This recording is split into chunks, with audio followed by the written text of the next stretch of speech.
Mental health is huge. I always tell my players, give themselves grace. Like, it's okay to make a mistake. It's okay to learn from things. It's okay to have a bad day. On the flip side, I got to have them be a little bit more mentally tough. If we only practice when we feel good, we're not going to ever practice. They have to know, and they have to find the balance of, yeah, I'm hurting today, but basketball can be my release for this. I have check-ins with them. I use a buddy system, so they have a teammate that, I'm going to go check on Matt today. And I love the buddy system. We had that in my high school. We called it Hawk Sisters because we were the Highland Hawks. One year we had this Hawk sister. The next year it had to be someone different. This buddy system that you got going is going to be really successful for you guys. And I've been on many teams throughout my career. The teams where you have players who genuinely care about each other on and off the court often are a lot more successful because it's a team sport. If the team wins, we all win. If the team loses, we all lose. But like if you do have a team that comes together and cares about each other and realizes that, I'm going to be successful if this person's successful.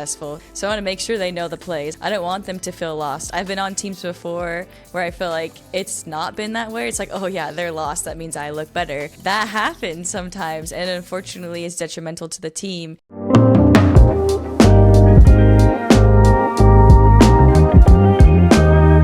Thank you for joining us. Ashley and myself, we're always looking for individuals that have different perspectives, whether it's basketball specific or leadership or life or whatever it might be. And I've known you for a little time now and loved our interactions together and me, interacting with some of your team. And so, of course, you came immediately to mind when we were thinking about like, ooh, who would be exciting and interesting to bring on to the podcast, and who would, would people find them interesting and exciting? And so thank you for coming. And I'm hoping that the conversation can lend itself to that. Let me introduce you. Please chime in. I'm reading this off, paraphrasing the website. And when I say website, it's BYU's website and a little bit of Wikipedia. So I'm like going back and forth. So fill me in where there are gaps. Fact check him if he's wrong. I know. Ready? Here we go. Okay. So Coach Amber Whiting, she is, as Ashley mentioned, the women's BYU Brigham Young University head basketball coach. And this is where Ashley and I have a question, Coach. You were hired in 2022. So this means you're going into your third season? Yep, third season. Yep. Third season. Okay. We were right, Ashley. Yes. We can do math. That's what we were guessing. I know. We're like, okay, so it's 22. We just weren't certain. Okay. Prior to that, this is where it's really, really interesting to me, and I would love to unpack this either now or probably here in the conversation. She was a high school basketball coach in Idaho, nonetheless, Burley, Idaho. Great big Burley. How many people live in Burley? I don't actually know. 1,200 maybe? Stoplights. We have a couple stoplights. A few stoplights. Yeah. The biggest, I think the nearest biggest town is Idaho Falls or Rexburg or Twin Falls. Okay. Yeah. Awesome. And you were there for 4 seasons? Yep. Four seasons. Okay. In Burley. You're from Ogden, so you are a Utah native. Yes. Right? Not a Utah. Yes. You played at Snow College. You played at Weber. And you played at BYU. Yep. Awesome. What was your favorite place of all three? I'm just kidding. Obviously, BYU. Okay, good. Good answer. And then kind of lastly, and most importantly, maybe in my opinion, you are a spouse and a mother of two. And I'm going to get these names right. Amari, who plays for you, and she's going into her sophomore season? Sophomore season, yep. Sophomore season. River. And then Jace, right? Yep. Who plays at Boise State. He's still at Boise State. Or did he graduate? He's at UNLV. Oh, he transferred. Yes, he did. Wow, awesome. Wow, UNLV's a great program. Good for him. We're really excited. Yeah. And he's what year? What's Jace? He's going to be a junior. Okay. So how close in age? They're 3 years apart, but he went on a mission. Oh, yeah. So when they kind of compacted together a little bit. Yeah. Okay. I had the opportunity. So for those wondering, like, how do you know Coach Whiting? I had a very short stint working at BYU. Being a Utah guy, it was really weird putting on blue. Coach Whiting really helped transition that for me. Like, hey, it's okay. This is a great color. And I was able to, again, for a short period, work with her wonderful team and interact with some of you and your staff. That was in 2023, mostly through the summer. And part of that was interacting with your daughter and getting to know some of the, again, wonderful young women and staff members that you have there at BYU. I want to ask you, I don't think I've ever asked you this. What's that? What's it like coaching your daughter? And nonetheless, for those that don't know, one of, if not the best player on the team, or a very, very good player on the team. So what's it like trying to figure out that dynamic? Balance. Well, I've coached her whole life. So for me, it didn't really change a whole lot. I know like buttons to push. Like I know when she's coasting, I know how to piss her off to get her going. Like I just know those things. And sometimes outside people, it comes off like maybe I'm too harsh. Maybe I'm, you know what I mean? Like, I don't know. No word I would call myself. But on the flip side, like I know what's in there and I know what her goals are. And so I have to push her to that. So for me, that's always been like her whole life. That's what we've done.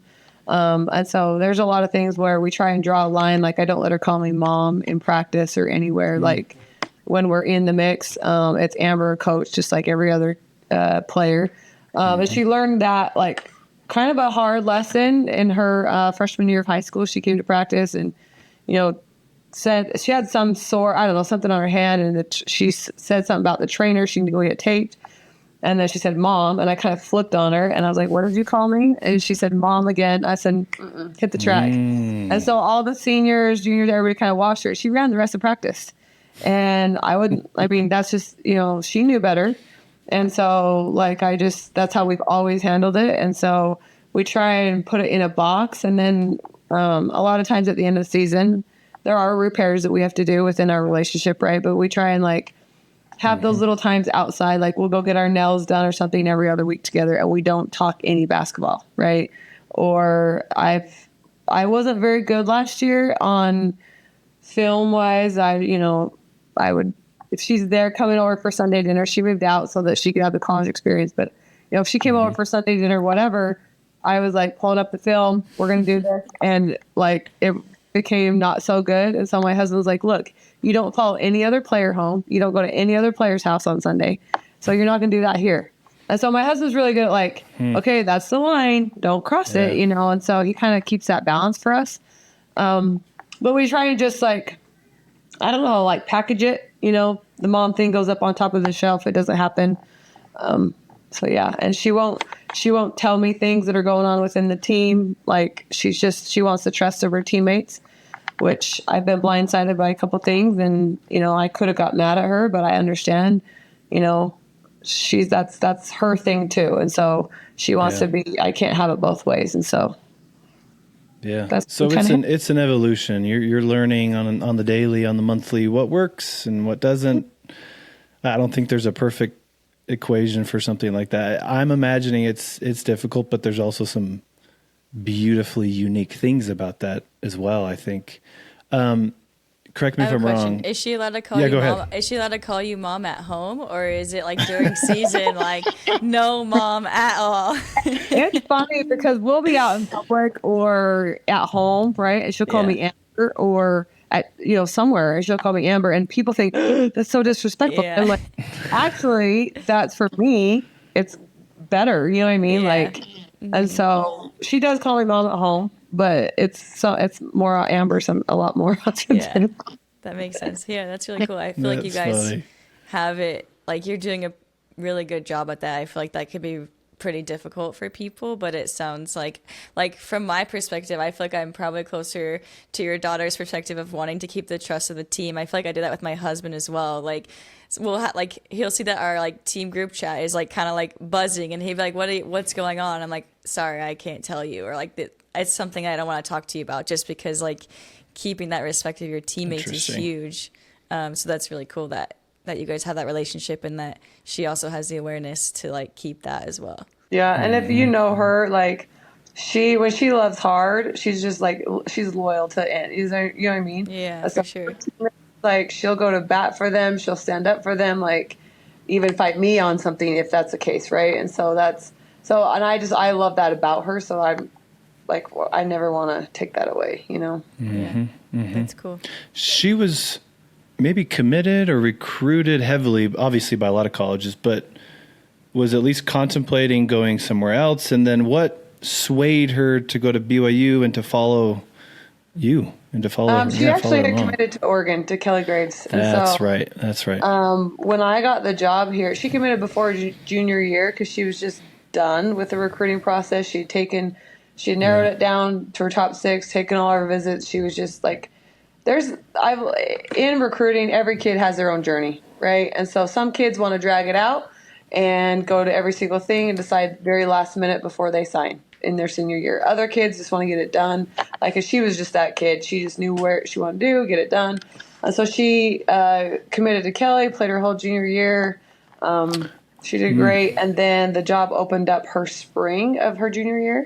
And so I just talked to her, and I was like, this is, Trent and I talked first, but talked as a family, and this was like one of my dreams that I wanted to do. I wanted to throw my name in the hat, but we also weren't naive enough to understand that this is going to be a family affair. Like, Sure. Jason's coming home from his mission. He was out on his mission at the time, but he's coming home, going to Boise State.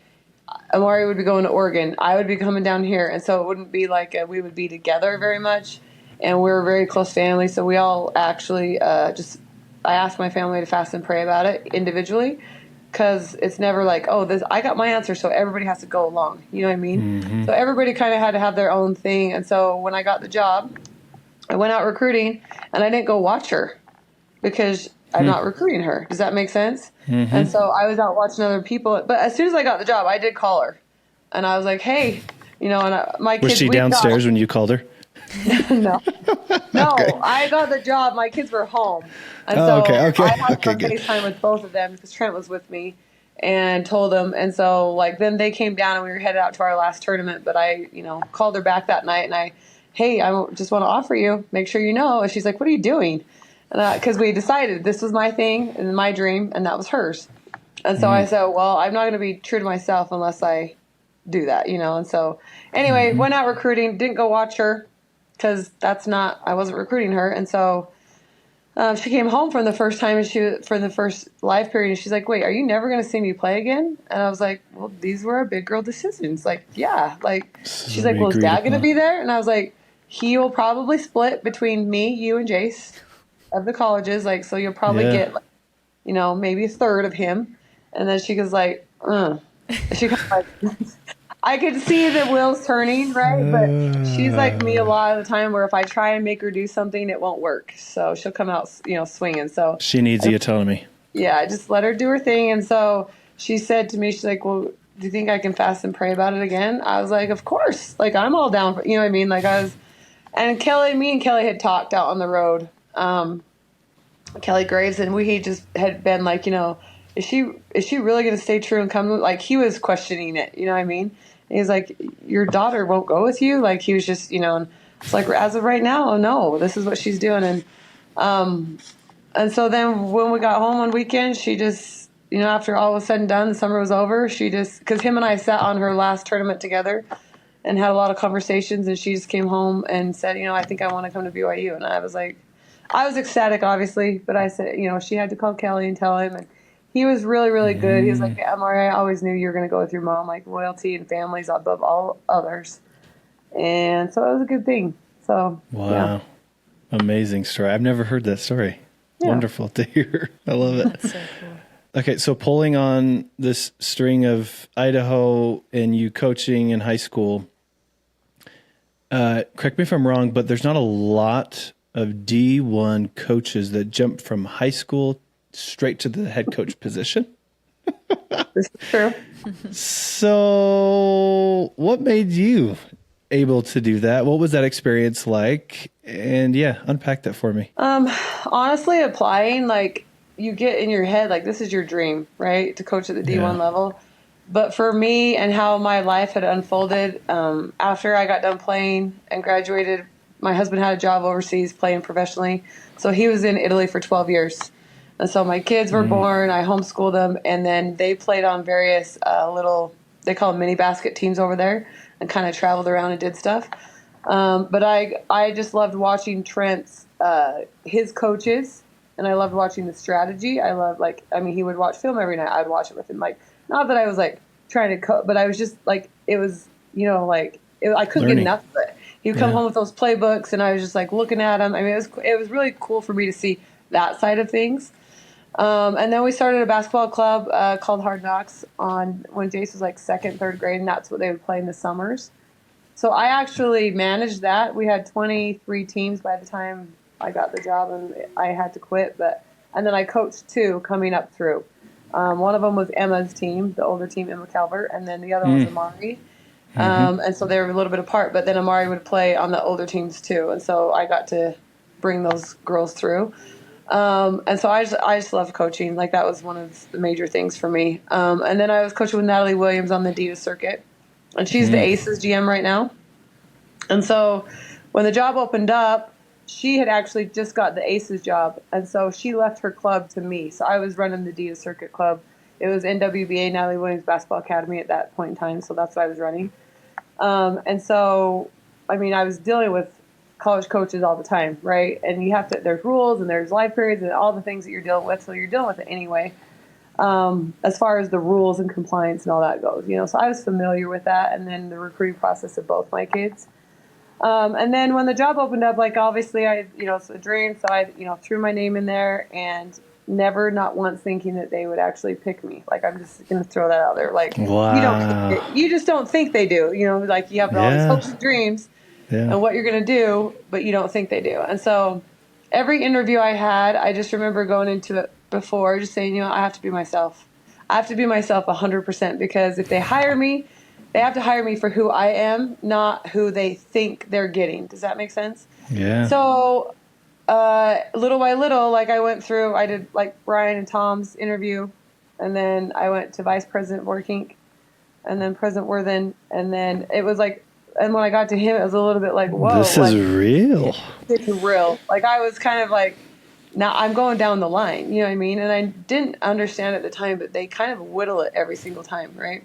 And so after President Worthen's interview, they called me and they said, hey, we need you down in Salt Lake. I was going to meet with Elder Holland.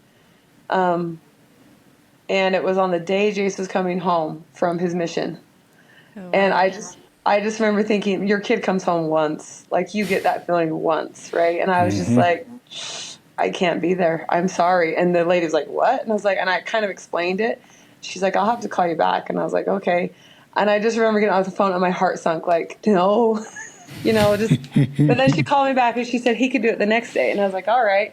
So we went, did the missionary thing in Boise. He came home off his mission, and then got him home, got him settled. And then the next morning, Trent and I drove down because they wanted him in my interview too, in President Holland's office. And so, like, when I walked in, he had a picture on his desk, because I could see across his desk, of us in the airport the day before that I had posted on. That's cute. And it's full on, like, written, like, right up about us, right? And I was sitting there like almost like he had, like, private investigators. Yeah, he's watching you.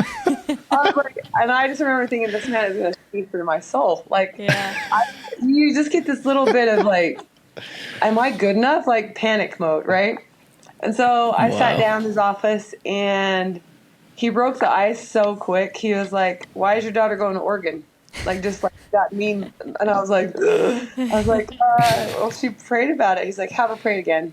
Like, so serious. And so it just made us laugh, and it kind of broke the ice, you know what I mean? And then just the interview we just sat and interviewed with him, and I just remember thinking, like this, I had a lot of like really sweet, tender mercies going through the time. But at that point in his office, he just gave me some really good advice that I've tried to live by. Just do the right things the right way. And so in this job, like, you have choices to make all the time.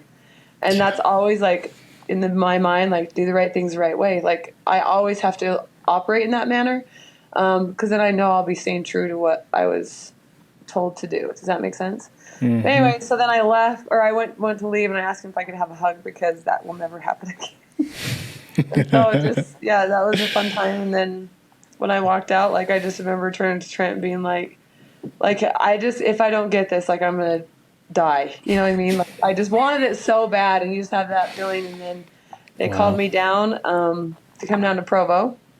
And so we drove down, and I just remember thinking, be classy, be classy. Like, win classy, lose classy. That's what I always tell my girls, right? So when, if you get told no, just be classy. And then they told me yes, and I just jumped up and down, screaming and hugging and crying all at the same time. And so, yeah, that was it. Oh my gosh. That is such a cool story. Thanks for sharing that with us.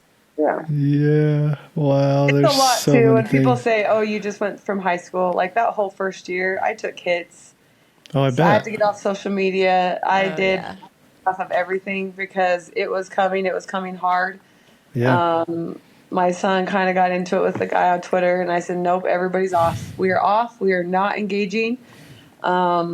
And then after the first year, like, everybody can say what they want to say about me, but I'm no longer just a high school coach. I've done it for a year. Now I'm here. Here we go. Right. Love it. So, Wow. Yeah. That's so cool. Wow. Yeah, That's just there's a like- lot Yeah. in there, Coach. fire all the questions you want. I know. Ashley, you No, go. I know you have like 50 pending. I don't know. I'm just like super inspired by your story, especially as someone like I feel like coaching to some degrees in my future. I have my C license. I've been coaching like soccer camps since I was like in middle school to like just like my parents. They said if I wanted to go to the BYU soccer summer camps, that was like our trip of the year. Like my sister and I had to pay for half of it. And so, Oh, wow. yeah. So my sister and I were like, let's start teaching kids how to play soccer. Let's do our own soccer camps. And so I kind of feel like I can relate to you a little bit. I'm obviously not on your level of like starting a whole club. But like, I've kind of been hustling in like the coaching space for a while, but then obviously like being an athlete is number one for me. But just to hear your story about how you, like you said, from an outsider's perspective, all the haters are going to say, oh, she's just a high school coach. But then you show up and you're like, no, I'm a coach and I'm going to like help my players be successful. And I think something that makes a coach a really good coach is like saying the things, be classy, win classy, lose classy. Like those are the lessons. Like that's the gold that I feel like your players will take with them off the court, into life. Totally. And like that's I feel like what a real coach is about. And or like even like the lesson that Elder Holland told you, that you stick by, do the right things in the right way. Like I don't know. Yeah. I'm just like super pumped and motivated by your story because I'm like, okay, maybe that's something I can do in the future. Like maybe I can, because I feel like a lot of people are like, oh, she was just a player. Like, can players really go from being a good player to a good coach? And it's something that's kind of intimidating for me, but like it's also very inspiring because I feel like coaches really do have the power to change the world through their athletes. And so just like hearing your story just really got me pumped up. I don't really have a specific question for you right now. I'm just like super motivated. That was really cool. So thanks for sharing. I know. Hey, I do have a lot of questions to ask. One, BYU is unique. We've alluded to this. I didn't go there, but I experienced some of it again in working and being around you and some of the other teams there at BYU. Man, it's an amazing institution, but again, some unique challenges. So touch on some of those, and not only being a woman leader in this space, which I think is a challenge in and of itself, even if you're at Alabama or Tennessee or BYU or Utah. But then doing it at a place like BYU, what are some of these unique challenges that you've experienced over the course of these last 2.5 years? How have you navigated them? What have you learned? I know that was a lot, so let me rephrase if you need me to. No, I think BYU is unique and special, and I feel like the kids that I recruit have to fit that. Like, yeah. I don't know if that makes sense. So basically, I know the honor code is the thing, right? So when I first am recruiting a recruit, whether it's out of the portal or a kid from high school, I just hit the honor code straight on. That's the first conversation I have with them because if they can't, and I ask them, I explain it to them, and then I ask them point blank, can you think you can live by this? And then if they say, I've had kids say, no, coach, I like to party, right? And that's normally kids outside the portal, like in the portal. And I'm like, cool, you know what? Let's not go down this road, right? But then parents of high school kids, more or less, and some portal kids love to hear what BYU has and is, and that we want to live by that. Like, it's just not something we want to say, but it's actually something that we want to live by, right? And I feel like it's a competitive advantage. Because as an athlete, you don't want to be putting that crap in your body, right? First of all. Yeah, Secondly, totally. if you're out partying, and doing like other things that aren't outside, like that's just distractions. That's all it is. Yeah. And so whether coaches, like I know Dawn Staley, she has a dry season. That's cut and dry. You know what I mean? And so it's what we are. It's who we are, and it makes this place like my girls go out and have fun for the right reasons, and they have fun doing it like in a clean, wholesome manner, and that can be fun, right? It can be good. And so I just lean into it. I just embrace it, lean into it. I don't try to hide it. I don't try to say, oh, well, you can, go hide on the weekends to do, so X, Y, and Z. No, this is who we are, and this is what we do, and this is what we live by.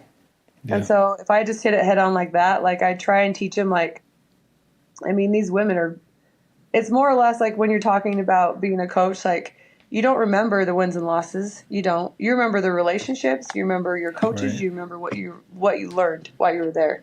And so if I can make them better people, better women to go out and influence the world in a better manner, then I'm doing my job, Beautifully said. Totally. No, I love it. You also, Coach, have a shirt there, if people can't see what you're wearing, that says female coach, but female has a line through it. Yes. Why that shirt? It's very interesting. I don't know. It just is a shirt that was on, when was it? Judged by achievement, not by gender. Where did I pick this up at? Shoot. It was some boutique somewhere. Maybe it's Final Four, okay. I think. And so I want to embrace my women for who they are, and they all know that about me. I have women from different religious backgrounds, and that's another farce that I try and dispel at BYU, because people think that you can only come here if you're a guest or labeled a member, right? And so I believe that I draw strength from all of my women, whether they're Muslim, whether they're Catholic, whether, whatever, from diversity background or not. And so I think that we all have strength in that manner, can build off each other and learn from each other. And so I embrace them for who they are, and I recruit them for who they are, not to change them in any way, shape, or form. I want to better them, right? But I don't want to change who they are. And so that's just, I don't know, kind of who I am and what I stand by. Yeah, I think that's really important for a lot of people to recognize about BYU, and now you specifically. Yes, it's owned and operated by the Church of Jesus Christ of Latter-day Saints, but I don't think a lot of people realize how diverse that university, and especially the sporting environment, actually is. It's I think it goes without saying that all are welcome, as long as you, like you were mentioning, are willing to, abide by the rules and the regulations that are in place at this institution. But that's something I love about your team and about the institution itself, is it really is very welcoming and strengthens whatever it is that you believe in, whether it's Christian or LDS related or not, right? And it's something that I've noticed from afar. So thanks for embodying that. I appreciate it. Yeah, that's really cool. No, I just wanted to chime in on what you were saying about your recruiting process and getting players, to come to BYU, and just being like upfront and honest about, hey, look, this is an honor code. I love that approach. I think it's really smart. And I also think you're helping your players, you're setting them up for success. I feel like being honest and upfront, and you're like, hey, this is what you're going to get at BYU. You're either going to thrive this way or you're not. And I think that also is a great foot to start on when you're recruiting your players, because you have that open and honest communication. They're coming in and they're knowing exactly what they're getting into.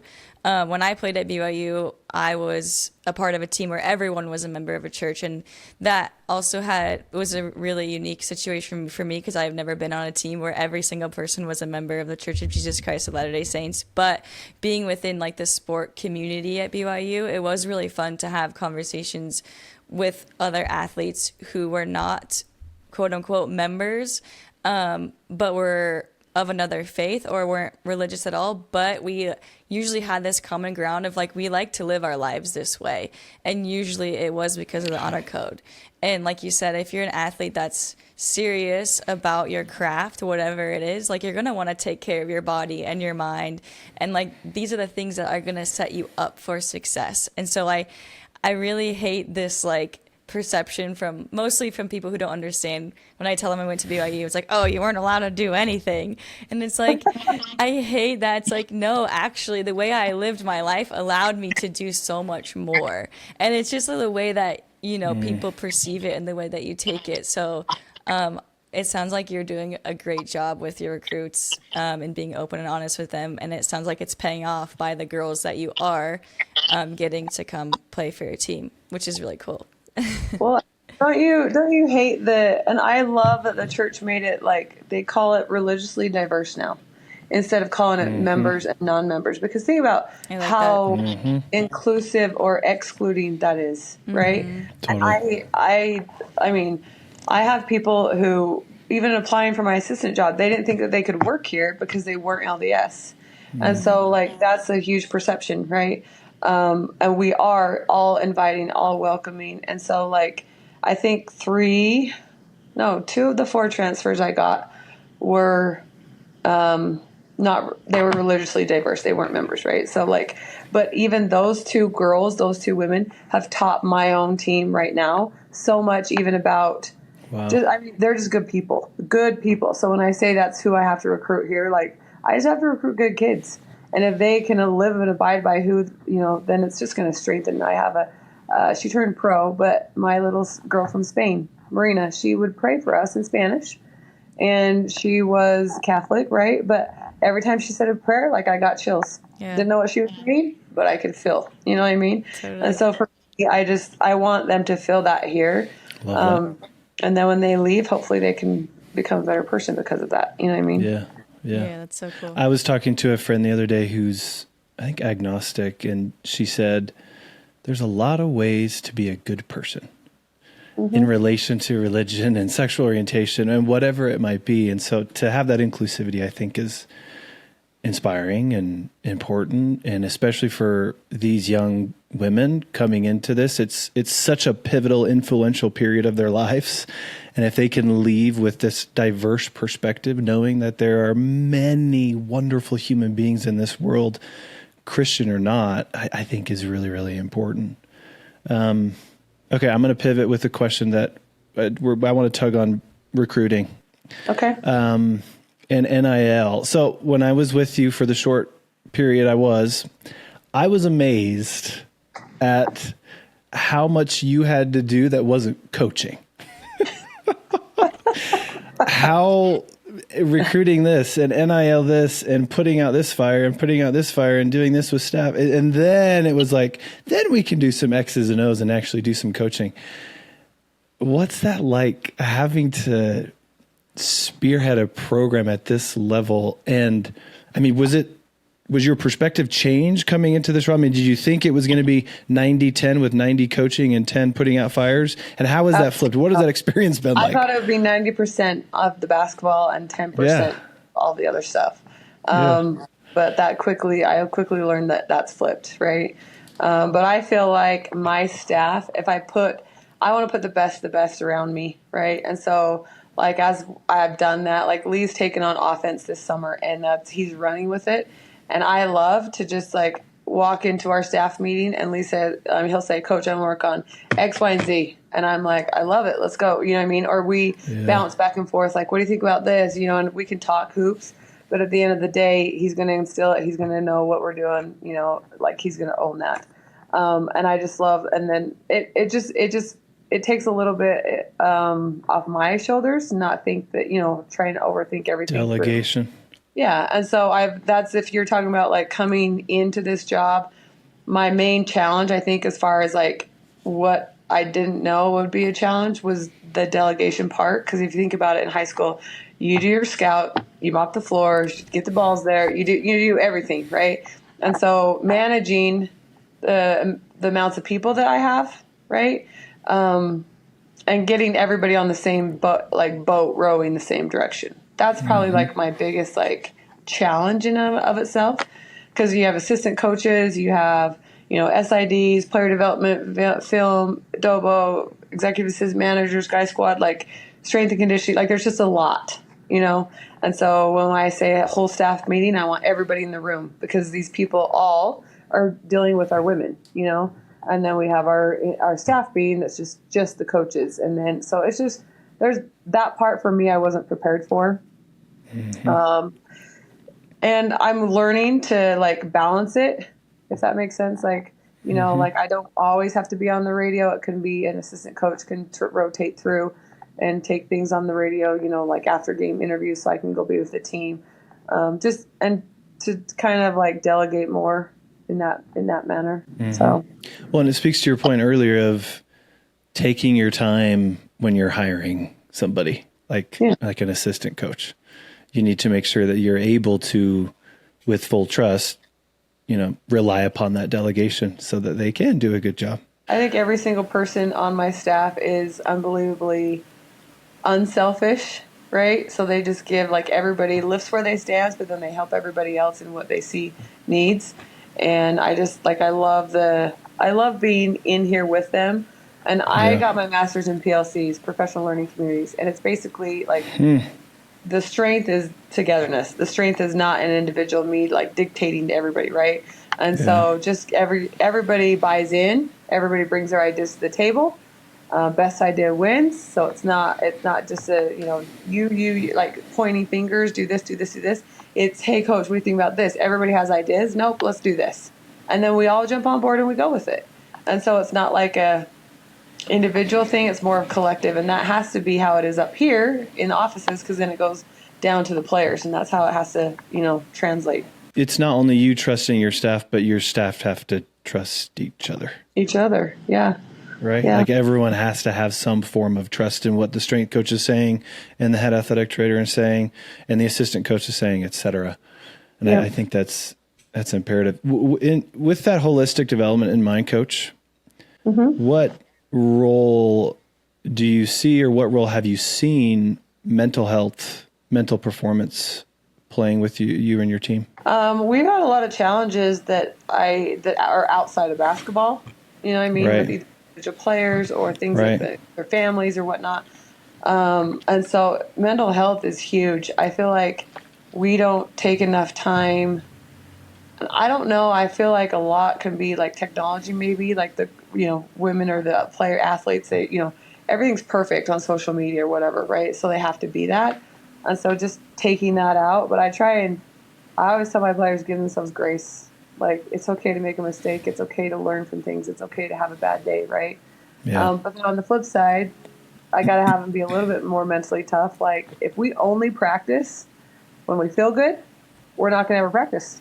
Like, that's just, what I mean? And so just like, they have to know, and they have to find the balance of, I'm hurting today, or this happened in my life, but basketball can be my release for this, I try and give them a mental health day a year. I used to do 3, but I felt like I started to get to be taken advantage of a little bit. But no questions asked. So they can wake up that morning and text me, or whatever happened in their life. No questions asked, but they need to go see either our mental health guy or our psych guy, so that they can, work through the problem, because that problem's still going to be there the next day. It's not just going to vanish because you took a mental health day, right? And so I want them to have that, so that they kind of have a release. Like, I don't have, I don't have to, and they can't use it on a game day. They can't use it the day before a game. That was my. That seems fair. Yeah, because I have to be prepared going into the day where I'm going to need that day. But just like instilling that, and then like I have check-ins with them. You know what I mean? That I kind of try and do throughout the year. I know my assistant coaches are so good at checking in with the players randomly.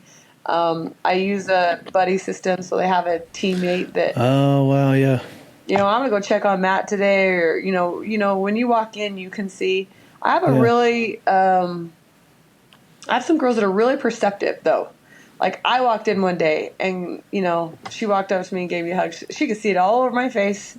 I was having a rough one, and I just was like, no, I can't. I don't want them to ever see this, But it was good for her to see that I have days too, and I'm here. I'm in the grind, and we're going together. That doesn't negate that. And so I've kind of tried to do those things, and those aren't all my ideas. Like, I've picked brains of other college coaches, like, how do you do this? What do you do for this? Just to get gives and takes so that I can try and help make my program the best. I love the buddy system. I didn't think of that, especially in such high level sport like this, where and especially I'm thinking of freshmen that are coming into this new, really high pressure environment. What an advantageous, concept. Like, this is your person. Make sure they're okay, and they're going to make sure you're okay. With these check-ins, I'm curious with your coaches and stuff. I'm just starting that this year because I had some freshmen last year that kind of got, you know what I mean? They didn't really feel valued or seen or heard. And so I want across the board, just every single athlete or every single woman on my team, athlete, but is going to, I don't want it to be upperclassmen, lowerclassmen. Like, I don't want it to have a pecking order. I just want it to be everybody's in this together. You know what I mean?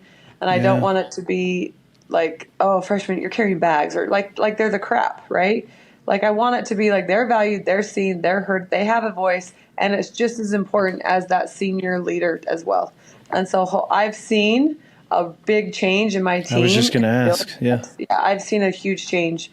And I'm not putting up with yelling at them anymore, and so it can be real. It can be like that when you get, you haven't been here, I've been here. No, we're all here together. Like, we're all in this. So I try and take that like kind of attitude towards it. And then now I'm seeing seniors putting their arm around, hey, come here, let me show you this. Right. Or, I saw on somebody's story the other day, and it was an actual senior out with a freshman having breakfast. Like, they didn't have to do that, but they are doing that together, And so I just love that the camaraderie's there because of that. Which lends itself, in theory, so well to success on the court. Hopefully. Right? When there's camaraderie off the court, it's, in my opinion, eventually it's going to benefit or facilitate that ultimate success on the court. Yeah, I can definitely attest to that. I've been on many teams throughout my career, and the teams where you have players who genuinely care about each other on and off the court or on and off the pitch often are a lot more successful because it's a team sport. Like, ultimately, at the end of the day, if the team wins, we all win. If the team loses, we all lose. And I feel like sometimes it can be hard, especially in sports like basketball and soccer, where you do have certain individuals who are maybe scoring than others, who do get a little bit more of the spotlight than others. It can be hard to kind of like balance that.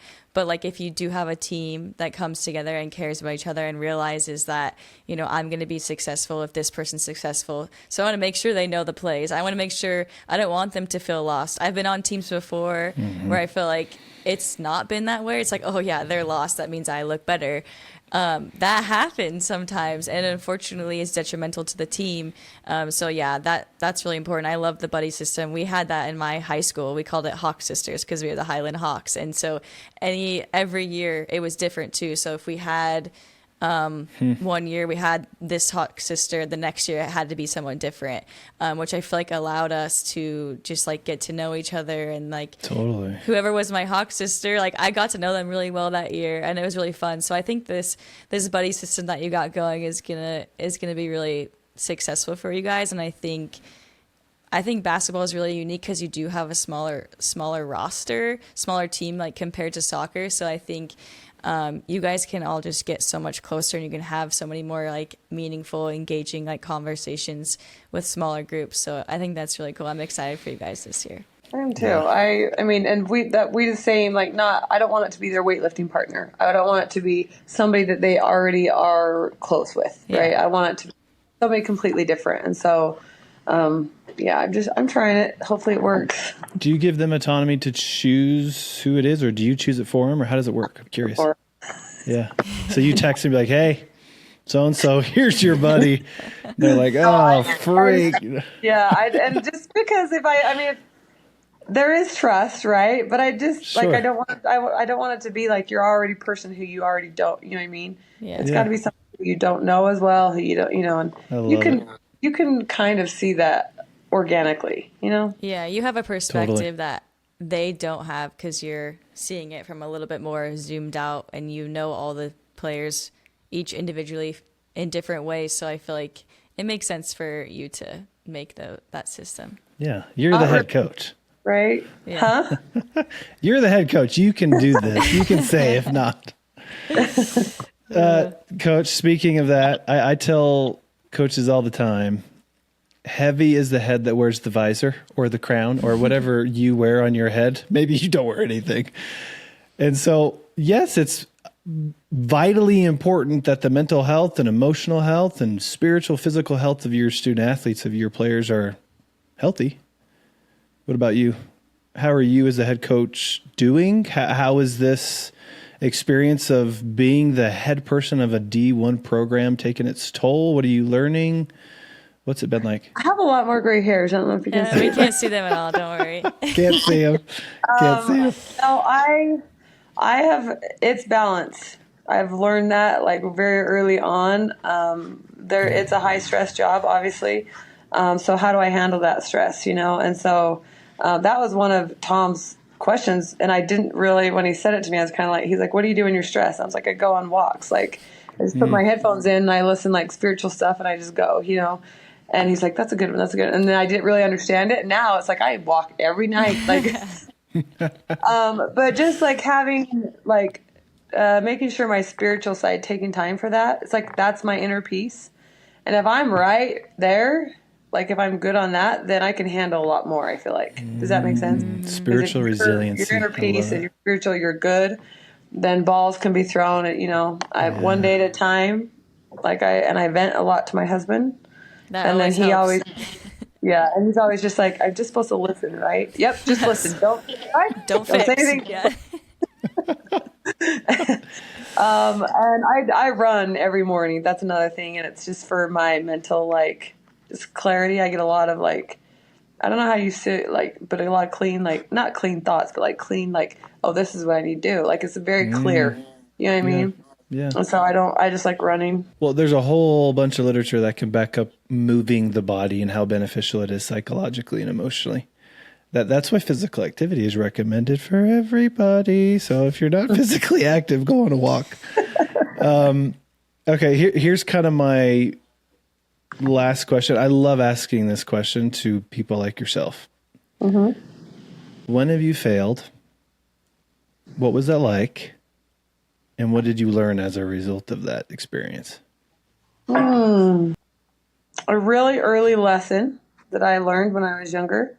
I was a sophomore in high school, and that's when it was only sophomore, junior, seniors. They didn't take freshmen then, at my high school at least. And I was in the state championship game, and I missed the winning shot to win it.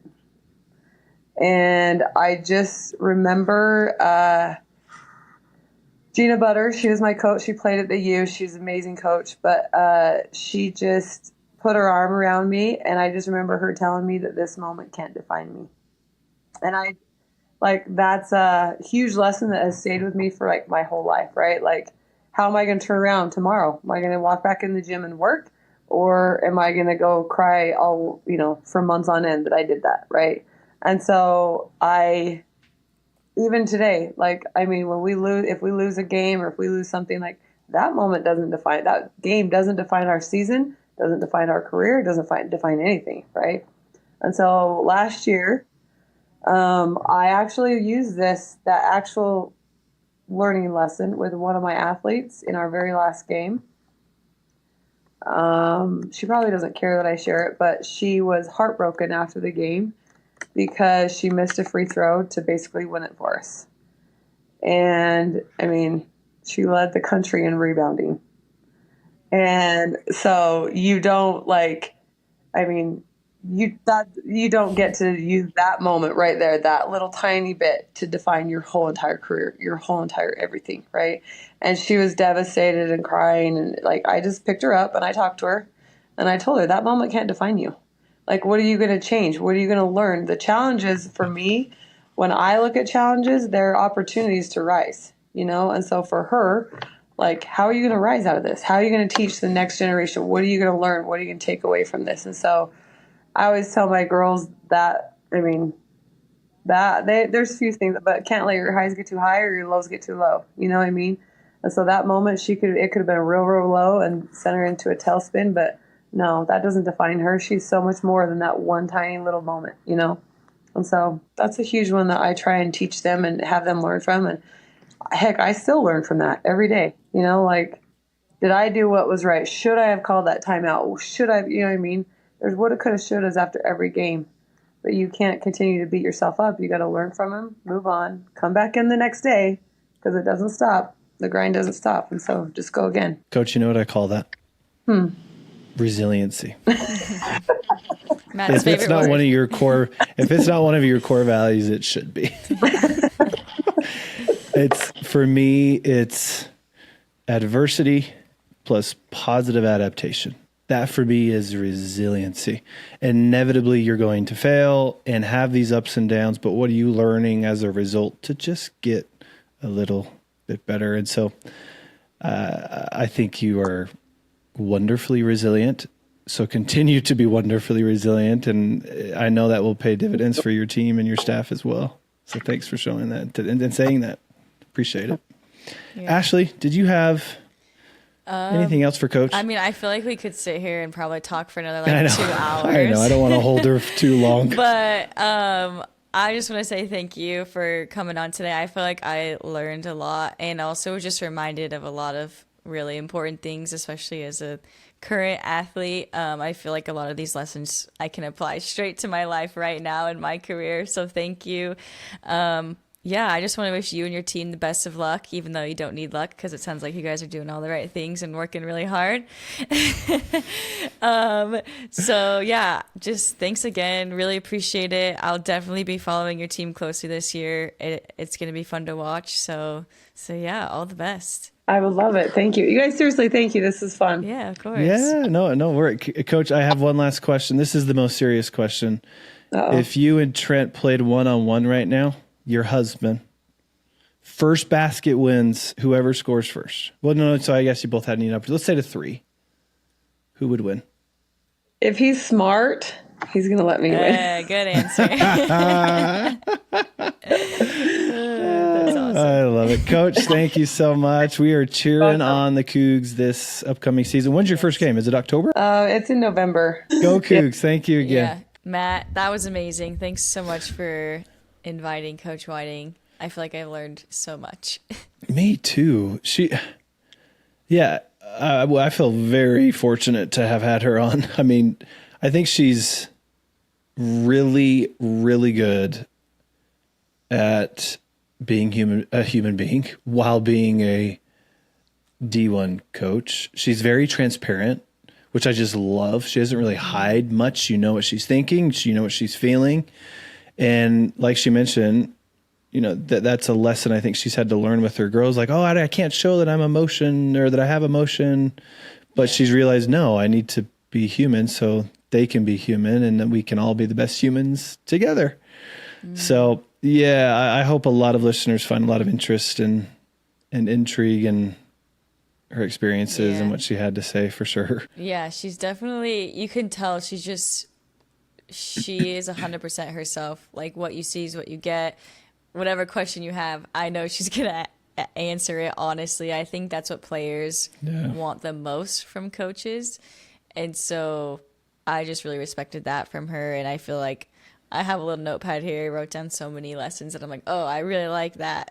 I know. Like I said earlier, like, be classy, win classy, lose classy, religious diversity. Like, that's a new term that I feel like I haven't heard because probably I haven't been at BYU in a while, or the Elder Holland story with do the right things the right way. Like, if you're living your life the way you want to be living it and doing things the way that you should be doing them, then everything else will fall into place, whatever that looks like. And it's kind of just this way to navigate through life. And I feel like it's cool to hear someone else say that, because I feel like that's how I've tried to navigate my life and my professional career as well. So that was really cool to hear. Not only her, but like especially a coach at BYU, which stereotypically is very close-minded, and they don't know about other religions and orientations, and they aren't welcoming and they're not inviting. But she was the exact opposite. She is the exact opposite. She's like, no, if you're Muslim, if you're Jew, if you're atheist, please come. There's a spot for all of us here, and especially in the athletic department, which I just love. For me, the overarching theme is resiliency. I know I mentioned this to her. It's, there's, obviously I've talked about this before. I love this concept of being resilient and training deliberately, resiliency. And I think she really displayed how important it is to be physically resilient, emotionally, psychologically, and even spiritually and collectively, cohesively as a team to be resilient. And I think there's just so much to gain from that as a mother, as a partner, as a soccer player, as a basketball player, as a CEO, whomever it is that you are, and whatever domain you might find yourself in. So hopefully that message is clear. I feel like the BYU women's basketball team is definitely in good hands with her. I think, especially like you said, when it comes to this religious diversity, I think it's really cool to see sports used to help spread that message. I feel like BYU has done a really good job lately I talked to Liz Duggar a lot, which is one of the assistant athletic directors, of, working with the NCAA and going to these DEI committees, and just kind of like figuring out ways to continue to like learn and grow as a university, but also by still staying true to the standards and the values of the university, because it represents the church. And I feel like that can be a very hard thing to do, but I feel like they do it so gracefully, and I feel like sports is a great avenue to continue to do that. And I think Coach Whiting has shown us today, just by the way she talks about all of her women and how they have this strength and this unity among their diversity. And I just love that so much. So they're in really, really good hands. But a question that I have for you is, you got to work with Coach Whiting and her team. Is that something that you do do you do that now, like working with teams? Like, is it always sports? Do you work with individuals? Like, can you tell our audience a little bit more about the services that you could provide a team or an individual, and what that looks like, and how they could maybe reach out if that's something that they wanted? Yeah. Thank you for asking, Ashley. So like I alluded to in the discussion, I had the amazing opportunity, very short stint, to work with BYU athletics. It wasn't everyone in the athletic department. When I say everyone, all the teams, all the sports teams, mostly football and women's basketball and gymnastics, in fact. And so that's how I met Amber. That's how I met Coach Whiting, and I was able to work with her and her staff and some of her players. It was just amazing to be around that team, that the women's basketball team in particular, because of how wonderful, as human beings they are, and how great it was just to get to know them. But yes, to answer your question, so mental performance. So I am not, as I've hopefully addressed on this show, maybe I haven't, I'm not a sports psychologist. And so I don't work with mental illness, essentially. I don't diagnose, I don't prognose with ADHD or bipolar disorder or depression. I'm definitely trained to recognize it and then refer. So that is 100% my responsibility as a professional. I am a certified mental performance consultant. I have a PhD in applied sports psychology, essentially. And so I work, just as a strength coach would, I do that for the mind. And so whether it's attention, whether it's emotional regulation, whether it's goal setting, whether it's imagery and visualization, motivation, self-confidence, these are some of the many things that I usually touch on with athletes, coaches, business individuals, medical professionals. I've worked with musicians, which was really fun. And so any kind of really performance domain, and I'm not, don't want to define that term performance from kind of a singular perspective. If you're really wanting to accomplish anything, you're performing, whether it's in a relationship or whether it's as an athlete who plays for the Washington Spirit or whether it's someone who plays college sports. That's what I help with. And so, yeah, I am, as they say, open for business. Whether it's team, working with the team collectively or one-on-one, and we sit down together, whether it's Zoom or phone call, or in person. If you're here in the state of Utah, I'm all for that. In fact, just to give you an example, this morning, in fact, I was working with a high school team. I went and presented to a local high school team here in and around self-confidence. I presented for about 45 minutes, and I presented to their leadership for every single one of their teams. I think there were 50 student athletes for this particular high school. So it can be kind of one-off presentations, workshops, if you will, or we can, from the most efficacious manner, work together and make this kind of a process or a program. And I would love to explore if I can help you in any way. Maybe we're not the right fit, and maybe we're a beautiful fit. So I would love to hop on a phone call or a Zoom or meet you in person and explore that if you're interested or willing. I guess the smart thing to do would be to say, hey, how can I reach you? Right, mm-hmm. Ashley? Yeah. So you can message the Ditto thing. What do they call it on Instagram? Instagram. Yeah. Instagram. Yeah. Slide into our DMs if you want to slide into the DMs. That's how cool I am. I know that phrasing. Yeah. I knew you can, yeah, of course. Or you can email my work email. So I am a professor at the University of Utah here in Salt Lake City. I think my information is posted on the web. I'm brand new in terms of full-time this coming semester. And so my information, bio, picture, and everything should be posted shortly on the Department of Health and Kinesiology's website. If not, we can put my email in the notes or on the Ditto Instagram social media platforms. Yep. It is matthew.moore@health.utah.edu if you're just wanting to know right off the bat. So anyways. Perfect. Cool. Thanks for asking. I appreciate it. Yeah. Thanks for sharing.